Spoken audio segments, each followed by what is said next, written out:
We are live. In a world obsessed by algorithms and data, Story Island's podcast is a place for serendipity and random connection. A place where the journey isn't linear and logical, but where you and we get to play through more like themes and variations. Steve Jobs famously said, "You can only trace the dots backwards." And in that spirit, in this podcast, we talk to people whose journeys have navigated that complex space of media, innovation, and creativity, not always in the right order. We ask them to share 5 story islands, people, places, themes from their life and work, and then we navigate them in order or out of order to find the connections, and perhaps by not taking the linear, time-based route, we uncover some unexpected things along the way. If you're listening to this as a linear podcast, you'll experience it as it unfolds for us in the studio. You might even be able to jump to chapters depending on your podcast app. But if you're watching the interactive Stornaway, you, the audience, can choose which order you move through the story islands. Our guest today is Rebecca Atkinson, a writer, producer, innovator. She studied audiovisual design at art school before landing a job with the BBC, working in children's television, entertainment and documentaries before becoming a freelance journalist. She was frustrated by the lack of disability representation in children's media, and she set out, as you will find out, to change it. And wow, what an amazing body of work she's already created. Her Toy Like Me campaign, where she did makeovers of children's toys, giving fairies, guide dogs, wizards, wheelchairs and bears hearing aids, went viral, and it's morphed into an arts and play organisation championing the needs of 150 million disabled children around the world. When Rebecca came up with the idea for her children's animation Mixmups, now streaming on Paramount's Channel 5, she saw it as a chance to, in her words, create a children's brand that does disability in the way I think it should be done. Mixmups is not a series about disability. It's a series in which some of the characters are disabled and a masterclass in storytelling. As Rebecca says, what we have to remember about children and representation is that you as a child fill in the blanks yourself. So if you don't see yourself represented anywhere, you will internalize that as low self-value. At Stornaway, I had the privilege of working with Rebecca and the animation studio McKinnon and Saunders on the world first Ultra Access episodes of Mixmups, which took this concept even further, enabling parents and carers to literally mix up their own episodes according to their visual, audio and other needs. We'll put a link in the notes. Rebecca is one of the most creative people I've met, always with new innovations in mind, and I'm very excited to welcome her to Story Islands and find out what kind of journey we're going to take today. Welcome, Rebecca. Oh, thank you very much. That was a very thorough introduction. I mean, blimey. You were talking about me, but it sounded like somebody else completely. But thank you very much for having me. I'm delighted to be here. So often we don't see ourselves the way others see us. So it was a nice moment to reflect back to you who I see. And I'm excited about getting the audience to get to know you through this rather unusual format. Before we start, I'm going to just name your story, Alan. So the thing that people need to know is that we haven't prompted you in any way. This has come totally from you. And I don't have any context about them. So I'm kind of excited. So we have 5 story islands, which are Blue Peter, my stepsister, my diagnosis at 17, Birkbeck University, and Tinkerbell. I particularly love Tinkerbell. I always seem to end up starting at the end, but I think what I'm going to do is dive into the middle story island. If you can tell me and the audience about your diagnosis at 17. Sure. So it's strange talking out of sequence, but we'll dive in and we'll probably end up cross-cutting with other stuff, which is the way that life works, isn't it? So I was born partially deaf. I was diagnosed when I was 3 years old and given hearing aids. And I grew up at mainstream school, talking, listening. My hearing was not that bad. I could hear on the phone. I used to be obsessed with watching TV, which we'll come back to on one of my other story islands about Blue Peter. So when I was 17, I started doing some A-levels, and I started to learn to drive. And you know, when you're 17, everyone wants to learn to drive. It's this big symbol of freedom. And I had 1 or 2 driving lessons, and then I went to the opticians about some glasses that I had for astigmatism, and they looked in the back of my eyes and they saw some patching in the back of my eyes.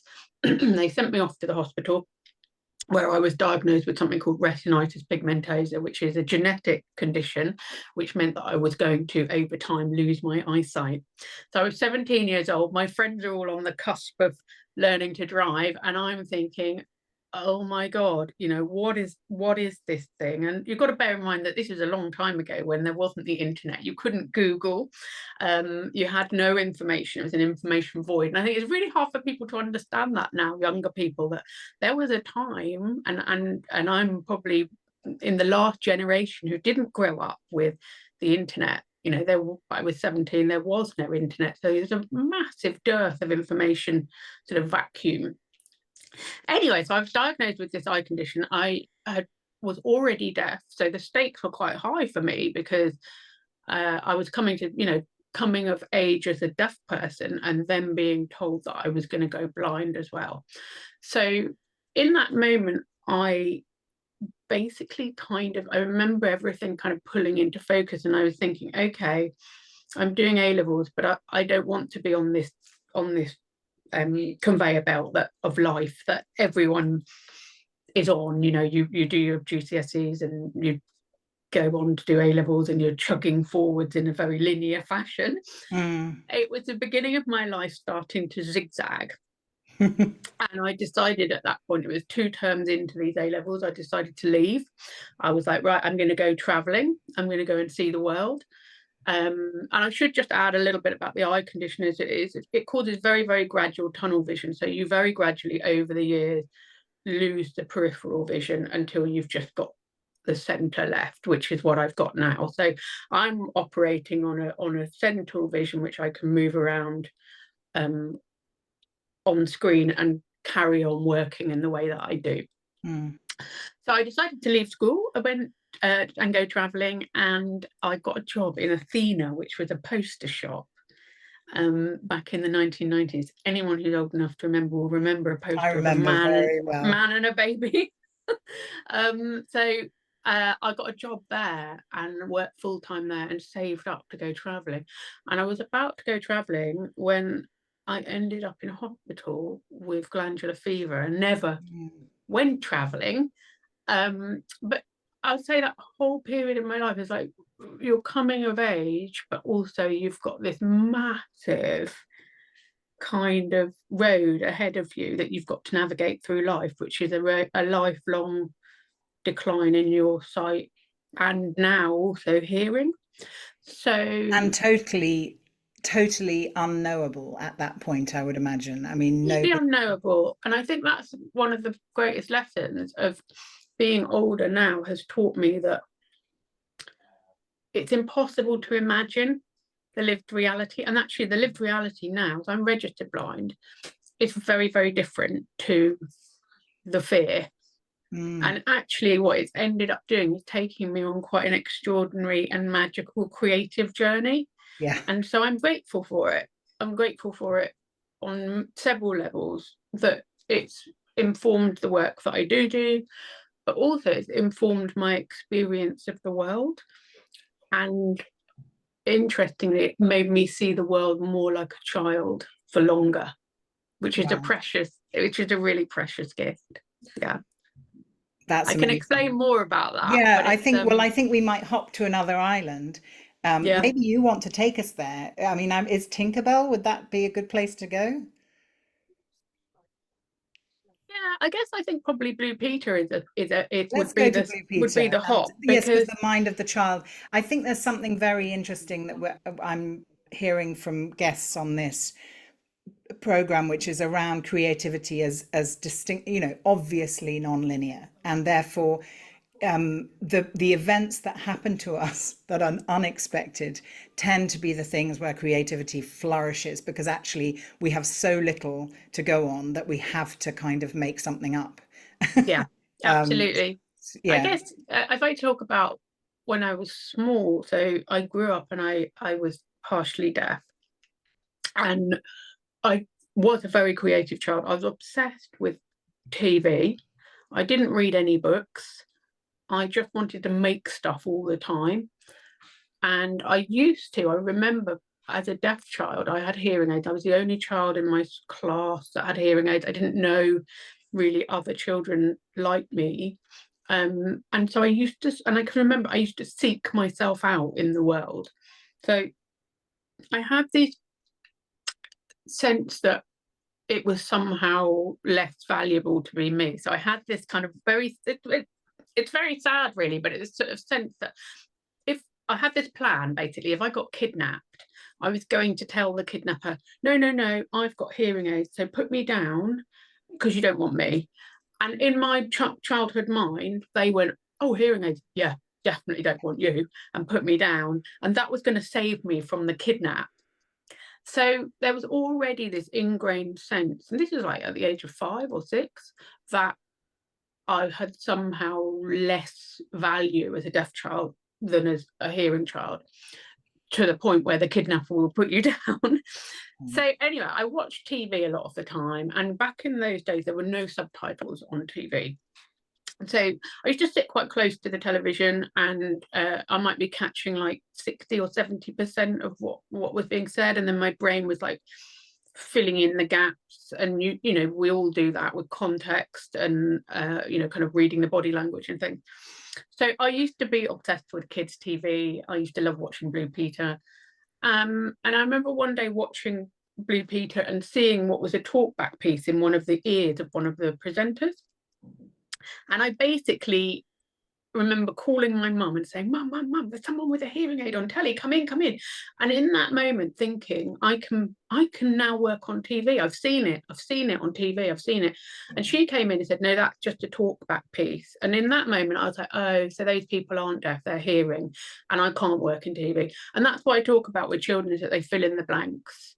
So society wasn't telling me that being a deaf child was valuable, so I assumed kidnappers would just put me down as soon as I told them. And TV wasn't showing me that there was a deaf person on TV. So my assumption is, well, you can't do that then. And that's what I mean by kids fill in blanks about themselves. So those experiences kind of really went on to shape my work going forward. So after that diagnosis, when I was 17 and I didn't go travelling, I then went to Bournemouth Art School to do audiovisual design. And then off the back of that, I started working for the BBC on a disabled person's traineeship for 2 years. And in those 2 years, I moved around all the departments. And I was working at Children's BBC, and still I was like, there's no presenters here that are deaf. I better hide it. I better not, you know, be too overt about this. But I was also carrying the stuff around. You know, I was young, I was living in London, and I was still carrying the stuff around the fact that my site was going to. So, you know, these are, as a young person, did you talk about that to your carry. employer? Yeah, I was going to say, presumably at that time you just wouldn't have spoken to that, or there wouldn't have been any way for you to talk about that to your employer. It was a very different time. I think that, like, culturally now people are much more, you know, diversity and inclusion was not really a thing. People didn't talk about mental health. There wasn't really the language for it. Whereas now there is the language for it, and so things have changed a lot. But definitely I remember kind of I worked in children's TV, and then I would go back and I would work on See Here, which is a programme for the deaf community. And I used to oscillate, because you could do short-term contracts in those days. So you go and do a series of this show and then a series of that show.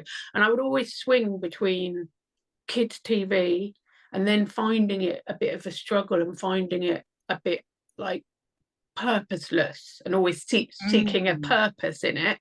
So I then go back to more purpose-driven work, making shows for deaf people.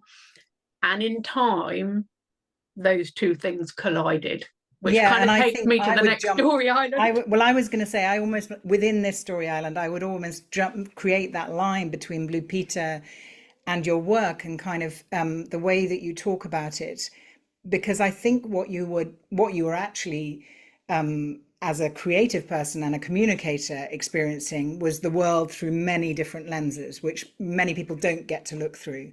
Yeah. And actually, I would say in your work, you've brought all of that experience into the storytelling, and that's where it is totally different from a kind of add-on accessibility, afterthought. And Mhm. yeah, so which is the island that you'd want to go next? I'm going to let you lead. I guess it would probably be oh dear. I guess it would probably be Tinkerbell. So that was the point at which these two worlds fused. So I had this whole sense of like wanting to work in children's stuff, but feeling it was always a bit purposeless, and I couldn't quite fit in because I was disabled, and wanting to do something with a bit more purpose. So about when was this? This was about 10 years ago. So my sight had started to get worse. I had decided to get a guide dog. I had two young children at the time who were about 5 and 7, and we had this guide dog. He was absolutely beautiful creature called Ruby, and she was part of their childhood and their lives, and they saw her as a wholly positive thing. And I was tidying up their toys one night, and I noticed that there were no representations of disability in the toy sphere. So they had Sylvanian families and Lego and Playmobiles and stuff, and there was nothing. And I was just curious, because my life and their life, this is a integrated, happy, joyful thing. We've got this guide dog, but there's no guide dog anywhere in the toy realm. So I googled disabled toys, and what came up was a very limited selection of either grandparent figures using a grey wheelchair, or hospital-based sets where you have like a Playmobil figure with a broken leg and a bandage around their head sitting in a wheelchair temporarily. And I was like, okay, so how does this speak to the disabled child? It says to the disabled child, disabled people are either old or they're temporary. But there are 150 million disabled kids for whom that isn't the case. It's not temporary, and it's not the preserve of older people. So this kind of made me think this culturally is really kind of screaming silence at these children. And it made me think back to those earlier things where I was talking about that innate low self-esteem of like, I'll be dropped like a hot stone as soon as the kidnapper finds out I'm dead. And also looking for Blue Peter in that heartbeat moment where there must have been such a dearth of a void of positivity, that it was really exciting, big news, and it's obviously a core memory that I can still remember. So I was kind of thinking about this in my children's own childhood, and I was like, it hasn't really changed. So then I kind of thought, and I can remember where I was standing in this moment, because and it was like a kind of collision of these two things, of this sort of disabled experience colliding with this childhood industries experience. And my daughter had a Tinkerbell doll, and I looked at it and I thought, what would that character look like if she had a hearing aid or cochlear implant, which is like a digital implanted hearing aid? And so I thought, right, this character wouldn't have this in medical beige or grey, which are colours that are trying to disappear. You make medical beige for white skin to try and make it vanish. Yes. So I thought, what if it was hot pink, and it was like really bing, and it was and it matched her dress. So I got a tiny little bit of Fimo and a tiny little popper stud and spray painted it pink and stuck it on the side of her head.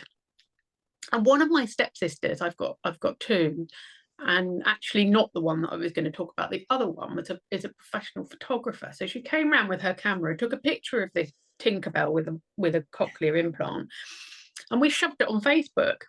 And this was back in the time when it was really easy to go viral on Facebook, or easier than it is now. And it just went boom. And there was all these comments, people saying, oh my God, I'm crying. Oh, if only if this had existed when I was young, my child deaf, where do I buy this? You know, it was like bang, bang, bang. I was like, oh my God, I really kind of like touched on something. And this is before COVID and before all the diversity inclusion really pushed Black Lives Matters and Me Too and all that sort of pushed to the forefront of popular culture. It was before that.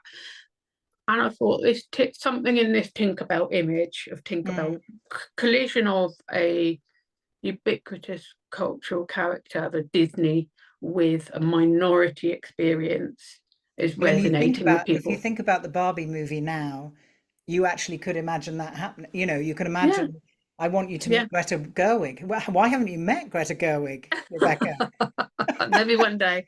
But so I put them online, and then we just started something called the Toy Like Me campaign, where we just had a hashtag and we started doing more of them. So then we started, like, with me and some other friends and creative people, we're like, oh yeah, this is really fun.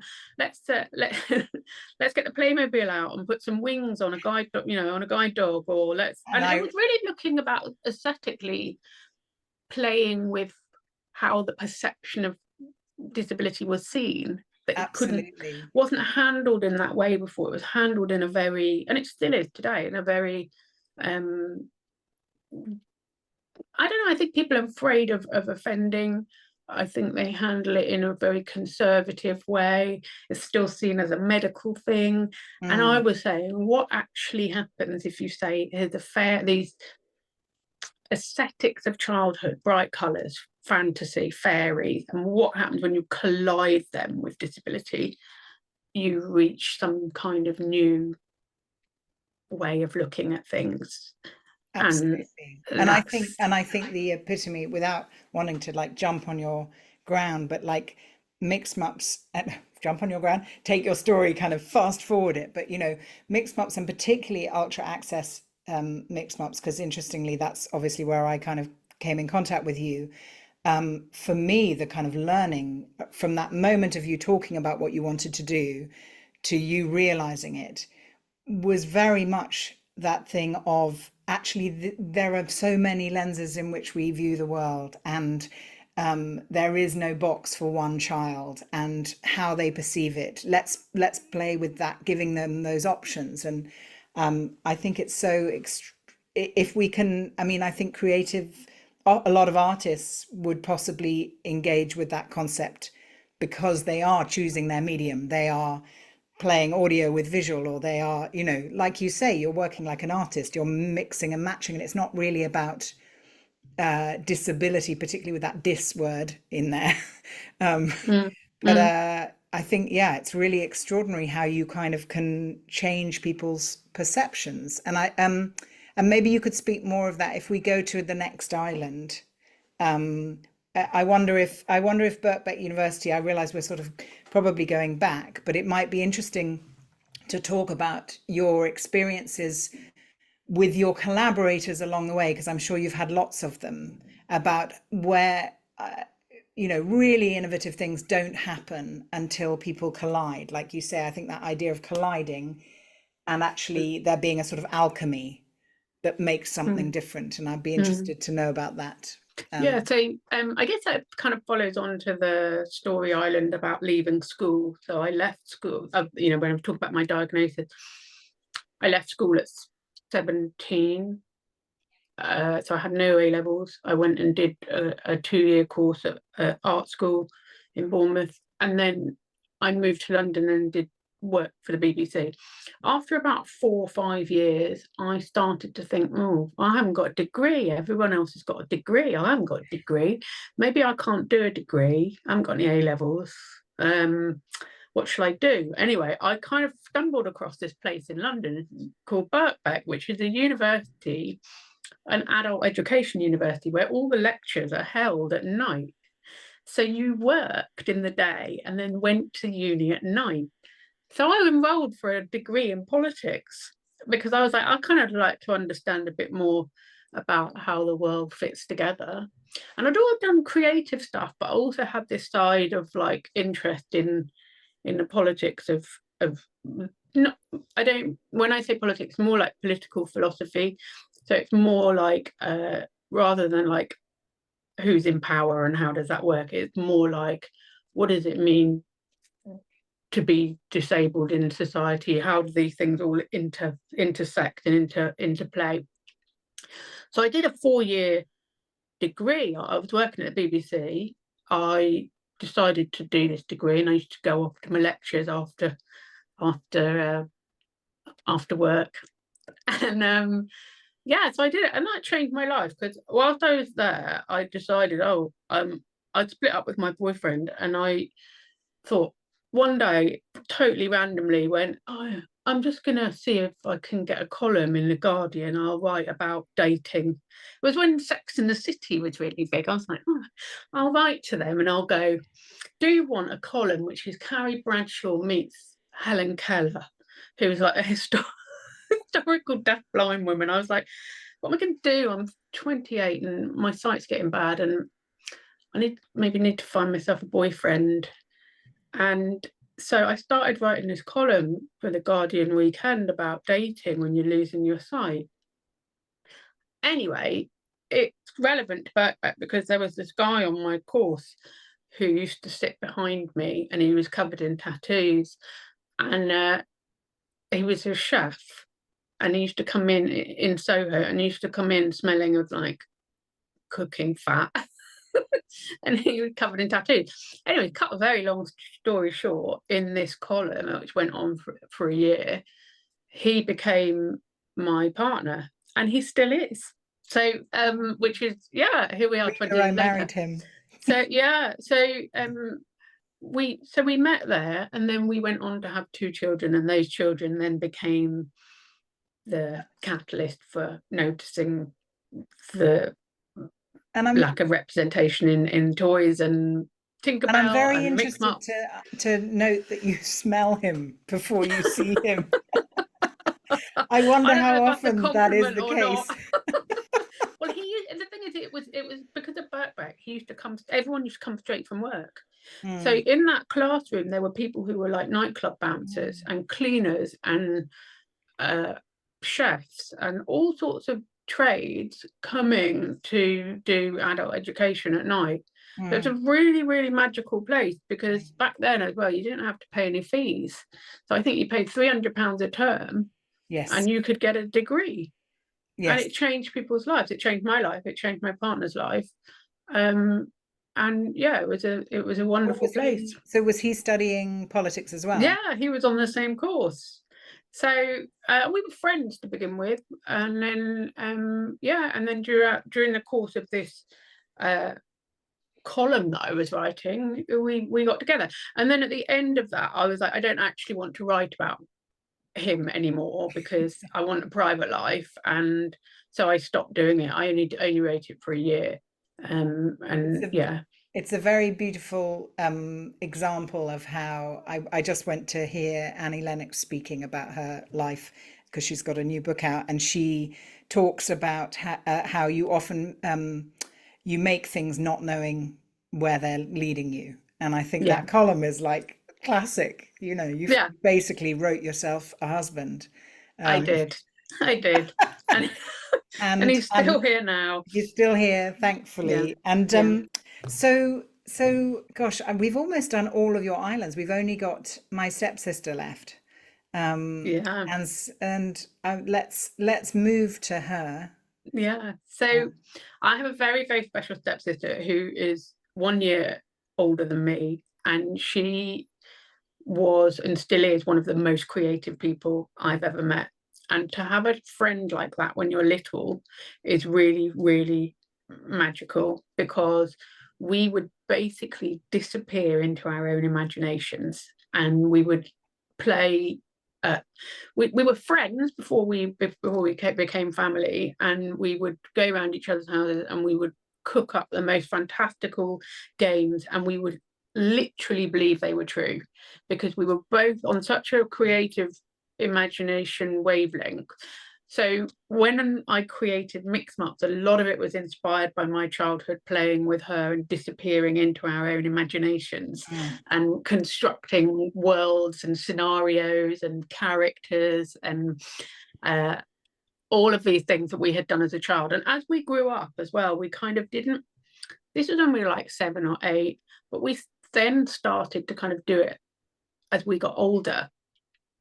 And we started to like make films and parody stuff we'd seen on TV with a video camera that used to hire from a video shop for the day. And then we also created, when we were about 13, we created a spoof brand, which was basically a kind of a hippie brand that we called Grace and Murray. And it was, we made it all out of paper. So we made a spoof supermarket with loads and loads of products that this spoof brand would sell, you know, like lentil soup and all these different kind of things. And we made paper clothes for these people, and we became quite obsessed with it. And we grew, yeah. I think it's due a revival. Yeah, totally. And we had like it was all paper based, and then but we were a bit too old for it. We were 13 or something, and our families were like, really, what are you doing? We used to kind of make people come and buy all these like cardboard supermarket products that we'd arranged all around the house. And so she was really, really deeply creative, and so was I. And we used to just laugh and laugh and laugh, and we used to make all this, essentially build a world with characters, with products, with services, all within this game. And it was when I came to start making Mixmups, and I should talk a little bit about Mixmups, because please do. Just going back to the Tinkerbell story island, I ran the Toy Like Me campaign to persuade the toy industry to do better for disabled kids. And when they didn't, I thought, right, okay, what am I going to do? What I'm getting is, that's right, a kind of unnamed toy brand consulted me on trying to do better, and I consulted them. But then when they sent me the iterations, the design iterations were still seeped in stereotypes, and I was like, you know, we're all the product of everything we've consumed before, and then we regurgitate it creatively. And if disabled people have been misrepresented historically, we're just regurgitating it. So how do I break that? I'm going to have to do it myself. I'm going to have to create a brand which does disability, like you said at the beginning, in the way that I think it should be done, and break this historical tissue of misrepresentation, which has occurred largely because disabled people haven't been in the position to tell their own story. So the stories have been told through the lens of other people who create misrepresentations, and then those proliferate through the generations as we creatively absorb and then rehash them. So I was like, okay, so I'm gonna make a show, and it's going to have disabled characters, and I'm going to think really carefully, and I'm deconstructing, using that politics degree, all the elements of how society sees disability, how stories are told, how preschool children learn, all of this. And then I'm going to reconstruct this into a world of my own imagination. And as I did it, I realized that I was doing what we'd done as children with my stepsister, which was creating this spiraling world with characters and shops and a brand, essentially. And so fully imagined game world. Yeah. So the Grace and Murray brand that we had, which was like, basically it was like spoof Ben and Jerry's, but it was all about whole food. And we were really just parodying our parents, because we just thought that they were a bit, you know, dated and from the 60s. So that lay the foundations of this big play band that I created. I was then like, right, all this is coming into play again with Mixmups, only this time it's for real. Yes. And I've actually got to deliver this now. It's not just made out of a cereal box and felt tip pens. Well, and that's where I was interested, because we haven't talked very much about the kind of business and the industry. And actually, I think I tend to possibly dive more into the process, because I do think that it's very misunderstood that, you know, everyone focuses on the end product, but actually how people got there is so much more interesting. Mm. But when that world did collide and you suddenly were working budgets, timelines, big name Mm. distribution, how did you navigate that shift for you as a I creator? think I just sort of bumbled into it. I think never I never at the time that I started working on Mixmups, I was unemployed, working for myself. I just showed up at the children's media conference in Sheffield and kind of said, oh, I got this idea.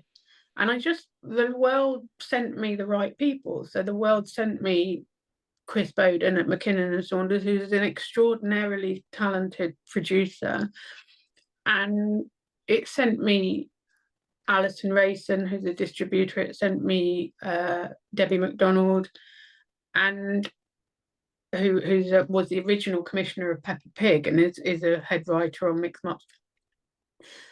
Debbie and Alison both had disabled children, so they understood, and they worked in children's industries, but they understood intrinsically that these children were being underserved and misrepresented.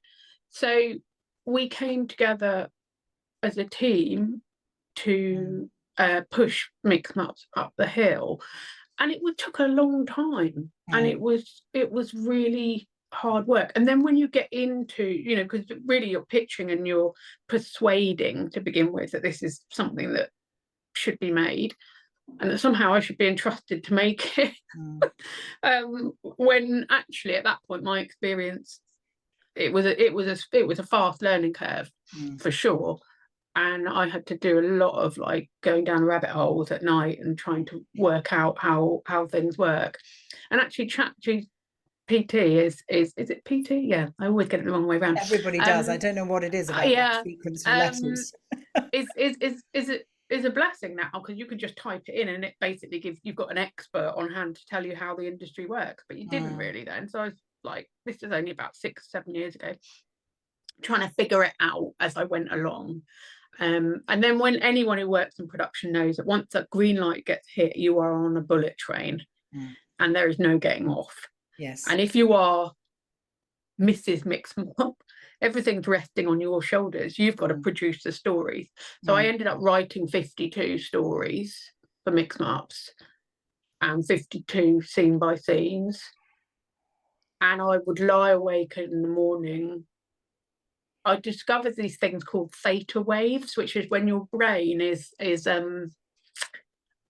not fully awake. So it's like you're conscious. You know, if you lie there and you're kind of like dreaming in and out, that's your brain in theta waves, and that's where your creative unconscious lives. So if you lie there and you ask your brain for ideas like that, they come. So I would lie there every morning in bed and try and catch an idea for a story, like a butterfly. Love that. Yeah. And I would catch them and then I would like hold on to them and and then I would go, look, just ride the theta waves and see what comes. And I would say anybody who wants to see the result of those theta waves, go and watch Mixmups, even if you don't have small children, because it's such a beautiful world you've created and it's so thank you. Magical. And oh yeah, it's a beautiful place that I hope we get to hang out in more, maybe even together. But we've probably reached the end of one set of story islands. I feel we could do like a whole second episode with another set, but I'm sure you could. but what I'm taking away from that kind of journey, there was something you said that also ties into, I guess, what we're talking to a lot of people about, which is you know, that idea of you said something about how people regurgitate. Creativity is regurgitating what you've experienced and heard and listened to and what absorbed. And I have another friend who I'll hope to get on the podcast, who's a writer, Kathy Rensenbrink. She quite often talks about books as like waste product of her kind of, it's like absorb lots of things and then out goes the waste product. Yeah. And what you hope is that you listen enough and push yourself beyond your boundaries so that you're not just regurgitating. And I think the challenge that most of us in the creative industry are finding with AI is it will just regurgitate what it's heard. So actually those theta waves it can't go near. Let's hope. And I Yeah. think I'm going to go and look up the word theta waves. Theta waves. Yeah, I think it's theta. I can't spell very well. You And just have to go and ask and because ChatGPT. the other, for me, the place where I first understood the idea of those that are unconscious was obviously in music. So which is why I asked you to give me a song or a piece of music that or any piece of art actually, because I wanted to make it accessible, that that resonated with you. And you have chosen Brothers in Arms by Dire Straits, which I'd love to know why, what it is about that song particularly. So it's actually more than just a song. It's actually got like a personal connection. So my late uncle, was their roadie. And so when I was a child, he had this job driving lorries around the world for Dire Straits and other bands. And one time when I was 15, he was playing, Dire Straits were playing in a stadium in the east of England, and he invited me and my stepsister, who we talked about earlier, and my dad to go and watch them. And this was a time when health and safety was really not on the agenda. And he was on the lighting rig, and he basically said, right, there you are, there's a ladder. It was like 100 foot up or something, climb it and sit on the top of this scaffolding tower to watch this concert. And so we just did, and we just sat there. And you know, when you're 15, you literally feel like you're on top of the world. Like you've got in backstage, you've got up the lighting rig, and now your uncle's doing the lighting, and he's giving you a beer, and you're only 15, and he's so cool. And you're listening to this band who probably really are not that cool at that point, and they probably see had better days. But I just love it. I just love the guitar solos. I love that sound of Mark Knopfler just sort of finger picking. It's delightful, and it also sort of resonates. It's just really emotionally deep music, isn't it? And yeah, so it's just that memory of sitting on top of a lighting tower watching that live was really beautiful. And I'm going to fade that up as we move back home from the Story Islands and back onto the beach. Mist-covered mountains are a home for me now, but my home is the lowlands and always will be.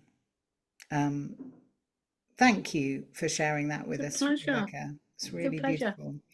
I love your journey. I hope I get to be involved, or at least occasionally waving to you from the shore. Oh, thank you very much. I've got lots more ideas, so yes, I'm sure you will. Fantastic.